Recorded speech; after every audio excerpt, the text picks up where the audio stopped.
Global summit లో Telangana rising vision 2047 document విడుదల చేస్తామన్నారు డిప్యూటీ సీఎం భట్టి విక్రమార్క. ప్రతిపక్షాలు రియల్ ఎస్టేట్ దగ్గరే ఆగిపోయాయని ఎద్దేవా చేశారు ఆయన. తాము వాళ్ల ఆలోచనలను దాటి ముందుకు వెళ్లామని తెలిపారు.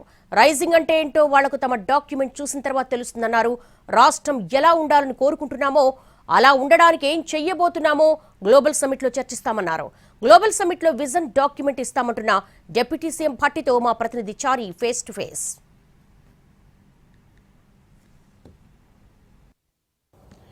డిప్యూటీ సీఎం భట్టి విక్రమార్క గారు మనతో ఉన్నారు. భట్టి గారు, ఈ గ్లోబల్ సమ్మిట్ ద్వారా ఏం చెప్పాలనుకుంటున్నారు? ప్రపంచానికి ఏం చెప్పాలనుకుంటున్నారు? తెలంగాణ ప్రజలకు ఏం చెప్పాలనుకుంటున్నారు? తెలంగాణ రైజింగ్ 2047 గ్లోబల్ సమ్మిట్ అనేది తెలంగాణ రాష్ట్ర భవిష్యత్ ఎలా ఉండబోతోంది, ఎలా ఉండాలని మనం ఈ ప్రభుత్వం కోరుకుంటుంది, అలా ఉండటానికి ఈ రాష్ట్ర ప్రభుత్వం వేస్తున్నటువంటి పునాదులేంటి, ప్రణాళికలేంటి, ఇవన్నీ కూడా ఈ గ్లోబల్ సమ్మిట్లో తెలంగాణ రైజింగ్ 2047 విజన్ డాక్యుమెంట్ని రిలీజ్ చేసి తద్వారా ఈ రాష్ట్రానికి, దేశానికి, ప్రపంచానికి కూడా చూపించాలనుకుంటున్నాం. సరే, ఈ మొదటి రోజు అనేక అంశాలు ఇంటెలెక్చువల్స్ తోటి సమావేశాలను ఏర్పాటు చేసి వాళ్ళ నుంచి వచ్చిన ఫీడ్బ్యాక్ తీసుకొని విజన్ డాక్యుమెంట్ చేస్తారు. ఆల్రెడీ మీకంటూ ఒక విజన్ ఉందా? ఇప్పటికే తెలంగాణ రాష్ట్ర భవిష్యత్తు గురించి నీతి ఆయోగ్ వారితో, ఐఎస్బీ హైదరాబాద్ వారితో ఈ రాష్ట్ర ప్రభుత్వం ఒక ఐఎస్బీతో అగ్రిమెంట్ చేసుకుని రాష్ట్ర ప్రభుత్వంలో ఉన్నటువంటి అనేక శాఖల సంబంధించిన ఉన్నతాధికారులు, ఐఎస్బీ ప్లస్ నీతి ఆయోగ్ అందరూ కలిసి ఇప్పటికి ఉన్నటువంటి గ్రోత్ ఎలా ఉంది, రేపు ఈ రాష్ట్రంలో మనం తీసుకునేటువంటి విధానపరమైన నిర్ణయాలతో గ్రోత్ ఎలా ఉండబోతుంది, ఆ గ్రోత్ 2047కి $3 ట్రిలియన్ ఎకానమీకి ఎదగటం కోసం మనం ఎటువంటి ప్రణాళికలు తయారు చేసుకోవాలి, వీటన్నిటిపైన కూలంకషంగా చర్చించి ఒక విజన్ డాక్యుమెంట్ని తయారు చేసుకోవడం జరిగింది. Preliminary document. మొత్తం ఎన్ని దేశాల ప్రతినిధులు హాజరు కాబోతున్నారు? పారిశ్రామికవేత్తల్ని కూడా ఆహ్వానించారు. వాళ్ళతో ఏమైనా ఒప్పందాలు కుదుర్చుకునేటువంటి అవకాశం ఉందా? ఏమైనా ముందస్తుగా మీకు ఏమైనా సమాచారం ఇచ్చారా? మేము పలానా కంపెనీ నుంచి చేద్దామని మీతో రష్యా వాళ్ళు, యూరోప్ వాళ్ళు సమావేశాలు కూడా అయ్యారు. ఈ సమ్మిట్ ప్రధానంగా ఇది ఎకనామిక్ సమ్మిట్. ఈ ఎకనామిక్ సమ్మిట్లో ఈ సమ్మిట్ ప్రధాన ఉద్దేశం రాష్ట్ర ప్రభుత్వం 2047 vision document, Telangana rising 2047 vision document releasing function ఇది. ఆ విజన్ డాక్యుమెంట్ రిలీజ్ చేసే సందర్భంలో ఇది ఆర్థికపరమైనటువంటి అంశాల చుట్టూ తిరిగేటువంటి అంశం కాబట్టి ఈ రాష్ట్రంలో ఉన్నటువంటి వాళ్లే కాకుండా దేశంలో ఉన్నటువంటి వాళ్ళతో పాటు ప్రపంచంలో ఉన్నటువంటి దిగ్గజాలను కూడా, అనేక రంగాలకు సంబంధించినటువంటి దిగ్గజాలను కూడా ఇక్కడికి ఆహ్వానించి మా విజన్ డాక్యుమెంట్ ని రిలీజ్ చేస్తున్నాం. తెలంగాణ ప్రభుత్వానికి గతంలో గాని ఇప్పుడు గాని పూర్తి స్థాయిలో కేంద్రం నుంచి నిధులే రాలేదు. అలాంటిది మీరు పెట్టే ప్రణాళికకు నిధుల సమకూర్చుకునేటువంటి ప్లానింగ్ ఏమైనా ఉందా? నీతి ఆయోగ్ ని ఎందుకు మేము వారిని ఇన్వాల్వ్ కూడా చేసుకున్నామంటే, మా రాష్ట్ర ప్రయోజనాలు ప్రయారిటీగా పెట్టి రాష్ట్ర అవసరాలని, ఇక్కడ ఉన్నటువంటి వనరుల్ని, ఇక్కడ ఉన్నటువంటి ఇన్ఫ్రాస్ట్రక్చర్ని ప్రయారిటీగా చేసుకొని దానికి అనుగుణంగా భవిష్యత్తులో ఎటువంటి ప్రణాళికలు చేసుకుంటే మా ఆర్థిక పరిస్థితి $3 ట్రిలియన్ ఎకానమీ పోవటానికి మార్గం సుగమవుతుందని వారి ఆలోచనలు కూడా దాంట్లో మేళవిచ్చి ముందుకు పోతా ఉన్నాం. అంతే తప్ప కేంద్ర ప్రభుత్వం నిధుల కోసమే నీతి ఆయోగ్ని మేము ఇన్వాల్వ్ చేసుకుంటున్నాం అనుకుంటే కరెక్ట్ కాదు. నీతి ఆయోగ్లో అనేక రకాలైనటువంటి ఎకనామిక్ నిష్ణాతులు ఉన్నారు, వాళ్ళని కూడా ఇన్వాల్వ్ చేసుకున్నాం. ISP Indian school of business మన హైదరాబాద్లో ఉన్నటువంటి వాళ్ళని, అందులో ఉన్నటువంటి వాళ్ళని రాష్ట్ర ప్రభుత్వం ఎంఓయూ చేసుకుంది.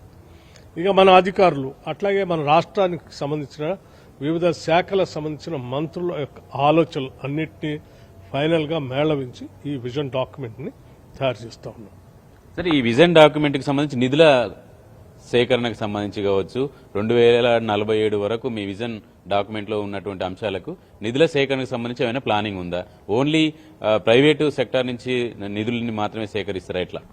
విజన్ డాక్యుమెంట్ లో మన ఇన్ఫ్రాస్ట్రక్చర్ ఎలా ఉండాలి, దానికి ఏ రకమైనటువంటి ఆదాయాలు సమకూర్చుకోవాలి, అట్లాగే ఏ రకమైనటువంటి క్లస్టర్స్ మనం ఏర్పాటు చేసుకోవాలి, ఏ రకమైనటువంటి ఉదాహరణకి ఇప్పుడు ఉన్నటువంటి ఔటర్ రింగ్ రోడ్ ఉంది, ఆ ఔటర్ రింగ్ రోడ్డు బయట మనం ఇంకొక రీజనల్ రింగ్ రోడ్ అంటే RRR రోడ్ని వేసుకుంటున్నాం. ఆ RRR రోడ్డుకి ఉన్నటువంటి అవుటర్ రింగ్ రోడ్డుకి కనెక్ట్ చేస్తూ 22 రేడియల్ రోడ్స్ని కనెక్ట్ చేస్తూ ఇస్తున్నాం. ఆ కనెక్ట్ చేస్తున్నటువంటి రేడియల్ రోడ్స్తో మధ్యలో ఉన్నటువంటి స్థలాలు అవుటర్ రింగ్ రోడ్కి రీజనల్ రింగ్ రోడ్కి మధ్యలో ఉన్నటువంటి ఈ స్థలాన్ని అనేక క్లస్టర్స్గా ఏర్పాటు చేసుకొని ఆ క్లస్టర్స్లో ఒక్కొక్క ఏరియాలో ఒక్కొక్క రంగానికి సంబంధించినటువంటి అవకాశాలు పుష్కలంగా ఉండేటట్టుగా ఏర్పాటు చేసుకున్నాం.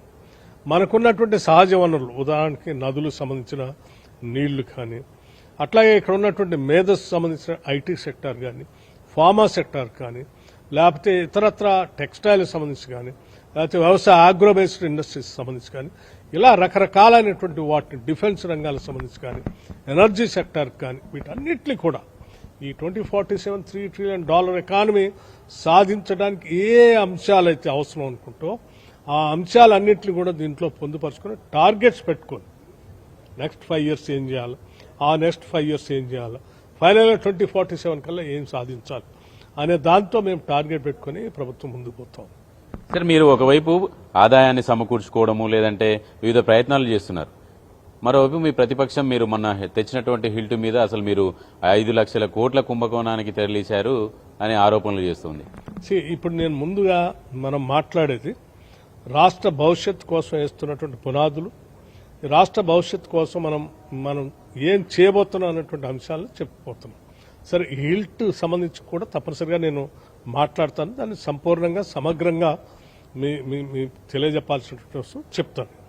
ముందుగా ఈ 2 రోజులు దీని మీద పూర్తిగా ఫోకస్ పెట్టి ఈ రాష్ట్ర భవిష్యత్తు కోసం చాలా కసరత్తు చేస్తున్నటువంటి ఈ గ్లోబల్ సమ్మిట్ని పెద్ద ఎత్తున విజయవంతం చేయవలసిందిగా మీడియా మిత్రులకు కానీ ఈ రాష్ట్ర శ్రేయస్సు కోరుకునే వారందరికీ కూడా నేను విజ్ఞప్తి చేస్తాను. మీ ఇచ్చే విజన్ డాక్యుమెంట్ తెలంగాణ ఆత్మకి ప్రతిరూపంగా ఉండబోతుందా? ఎకనామిక్ యాంగిల్లోనే అంటే కేంద్రము వికసిత్ భారత్ అని పెట్టుకుంది, అట్లా చూస్తున్నారు. తెలంగాణ ఆత్మ ఇందులో ప్రధానంగా కనబడబోతాం. దాంట్లో ఒక ప్రధానమైన చాప్టర్ ఇంక్లూజివ్ గ్రోత్ అని కూడా ఉంది. ఇంక్లూజివ్ గ్రోత్ అంటే ఈ సమాజంలో ఉన్నటువంటి అన్ని వర్గాలకి సమానమైనటువంటి అవకాశాలు ఇస్తూ ఈ ఆర్థిక ఫలాల్ని వారందరూ అందుకోవటం కోసం చేయాల్సిన ప్రయత్నానికి సంబంధించిన అంశం కూడా ఆ ఇంక్లూజివ్ గ్రోత్ వెల్ఫేర్ సెక్టార్లో ఉంది. వచ్చే దిగ్గజాలు ఎవరెవరు ఉన్నారు సార్? ఇంపార్టెంట్ వాళ్ళు మీకు ఇచ్చేటువంటి సమాచారం కావచ్చు, మీకు ఇచ్చేటువంటి మీకు ఉపయోగపడే సమాచారం కావచ్చు. రేపు జరిగేటువంటి సమ్మిట్కి సంబంధించి 6 ఖండాల నుంచి అనేక మంది వస్తూ ఉన్నారు. అనేక దేశాల నుంచి పెద్ద ఎత్తున వస్తున్నారు. దాదాపు మీకు నిన్నే నేను సమాచారం ఇచ్చాను. నిన్నటి నుంచి ఈ రోజుకి ఇంకా సంఖ్య కూడా చాలా పెద్ద ఎత్తున పెరిగి ఉండొచ్చు. ఎంతమంది వస్తున్నారనే సమగ్రమైన సమాచారం కూడా రేపొద్దున మళ్ళీ ఒక ప్రత్యేకమైనటువంటి బులెటిన్ కూడా రిలీజ్ చేస్తాం. ఇప్పటికున్న సమాచారం మేరకు చాలా పెద్ద ఎత్తున ఒక అమెరికా లాంటి దేశం నుంచే 46 కంపెనీలకు సంబంధించిన దిగ్గజాలు వస్తూ ఉన్నాయి. ఇట్లా అనేక దేశాల నుంచి దాదాపు 100 దేశాలకు సంబంధించినటువంటి అనేక మంది ప్రముఖులు రావడానికి వారి ఆసక్తిని చూపిస్తూ ఉన్నారు. సార్, మీరు టైటిల్ అయితే తెలంగాణ రైజింగ్ అని పెట్టారు. తెలంగాణ అయితే బీజేపీ ఒక ఆరోపణలు చేస్తుంది, దీనికి కూడా మీరు చెప్పాల్సి ఉంటుంది. తెలంగాణ రైజింగ్ దేంట్లో అవుతుంది? డ్రగ్స్ లో అవుతుంది, లిక్కర్ అమ్మకాల్లో అవుతుంది, రియల్ ఎస్టేట్ సెటిల్మెంట్ లో అవుతుంది తప్పే ఎక్కడా కావట్లేదు. రేవంత్ రెడ్డి కేబినెట్ ఉన్న మంత్రులంతా తెలంగాణ ప్రజల్ని డైవర్ట్ చేసే పనిలో ఉన్నారు. తెలంగాణ రైజింగ్ అనేది లేదు అని చెప్తున్నారు. తెలంగాణ రైజింగ్ అనేది రేపు మేము చూపించబోతాం ఎలా ఉండబోతుంది. సో నిజంగా తెలంగాణ మీద శ్రేయస్సు ఉన్నా, ఆకాంక్ష ఉన్నా, ఆలోచన ఉన్నా మా విజన్ డాక్యుమెంట్ చూసిన తర్వాత వారు మాట్లాడాలి. సార్, మీరేమో కేంద్ర ప్రభుత్వంతో సన్నిహిత సంబంధాలు ఉండాలి అని పోయి కలవడము, సమస్యలు చెప్పడము, ప్రధానమంత్రిని కలవడము, ఆహ్వానించడం ఇలాంటివన్నీ చేస్తున్నారు. కానీ రాష్ట్రంలో ఉన్న బీజేపీ మాత్రం మీరు దానికి విరుద్ధంగా ప్రవర్తిస్తుంది. అంటే ఎట్లా రాజకీయంగా చూస్తారా, లేదంటే మీ వే వేరు వాళ్ళవే వేరు అనుకో? ఈ రాష్ట్ర ప్రభుత్వం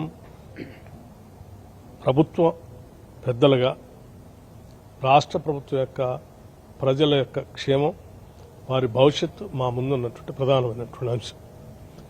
మాకు రాజకీయాల కంటే కూడా ఈ రాష్ట్ర భవిష్యత్తు, రాష్ట్ర ప్రజల భవిష్యత్తు, ఆ తెలంగాణ రైజింగ్ 2047 $3 trillion ఎకానమీకి ఈ రాష్ట్రాన్ని ఎటదీసుకోవాలనేదే మా ముందున్నటువంటి లక్ష్యం. ప్రధానమంత్రికి రాహుల్ గాంధీకి ఇచ్చారు, ఆహ్వానం పత్రాన్ని ఇచ్చారు. వాళ్ళిద్దరూ వస్తున్నారా సార్? మేము వారిని ఆహ్వానించాం.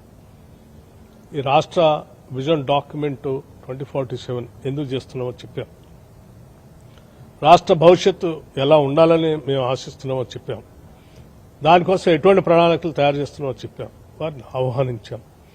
సరే, పార్లమెంట్లో వారు వెసులుబాటును బట్టి అప్పుడు ఉన్నటువంటి సమయాన్ని బట్టి వారు నిర్ణయం తీసుకుంటామని చెప్పారు. బట్ దానికంటే ముందు మేము ఆహ్వానించినప్పుడు వారందరూ కూడా ఈ రాష్ట్రం అభివృద్ధి చెందాలని వాళ్ళు గుడ్ విషెస్ మాకు చెప్పారు.